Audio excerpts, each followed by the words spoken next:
Shiv Sena UBT ने social media platform x पर एक video साझा किया है, जिसमें दिखाया गया है कि कर्मचारी ने कथित तौर पर कहा था कि एक बिहारी सब पर भारी। इस बयान के बाद पार्टी के विभाग प्रमुख और कार्यकर्ता कंपनी पहुंचे और कर्मचारी को चेतावनी दी। नीतीश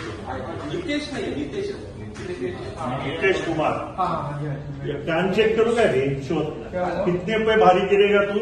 एक बिहारी सब पे भारी कितने पे भारी पड़ेगा? अरे तू किती जणांवर भारी पडणार ते मला सांग आता। इश्यू क्या हुआ, प्रॉब्लम क्या? तू त्या पवारला बोललास एक बिहारी सब पे भारी, भाजप सरकार आलं म्हणून तुम्ही असं बोलणार काय? कब बोला? पूछो आता इथे लहान निघायची ना मराठी माणसं त्याला त्याला पाठव इथे पहिली माफी माग, इथे पहिली माफी माग।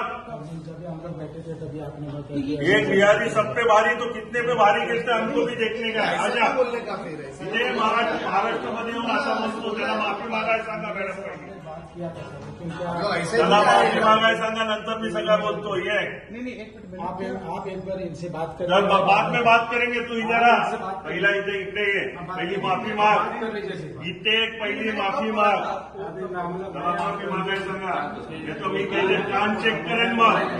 हा पहिल्या माफी मागायला सांग। महाराष्ट्रामध्ये असं कधी अन्याय झाला नाही म्हणजे मराठी माणसावर। सर एक मिनट बात करें, पहले तो मैंने बोला नहीं। पहिल्या मराठीत येतो तुला? क्या मराठी येतं का? हा ये पुढे। मी काही नाही करत बोललो ना, मी तो सांगून करणार। मग त्याला मला तुम्हाला शोधायची गरज नाही। तू बाकी जो बोला वो छोड़ दे, जो भी बाकी तू महाराष्ट्रामध्ये कुठल्याही मराठी माणसावर जर अशा प्रकारे दादागिरी केली गेली तर आम्ही सहन करणार नाही। सर एक मिनट, ये आप बोले ना कि रंजीत के सामने, देखो रंजीत को बोला। अरे छोड़ देखो अभी ये सब मत करो। सर सबको बुलाओ, इतने सकल दूध का दूध पानी का पानी होने दो। सर अगर मैंने आपसे बोला होगा तो आई एम सॉरी। सर मी त्यांना समजावतो, समजावतो म्हणजे तुम्ही एवढी मराठी माणसं असताना आम्हाला यावं लागतं, ही दुःखाची गोष्ट आहे। सांगतो त्यांना त्या माणसाने 19 वर्ष काम केली आहे।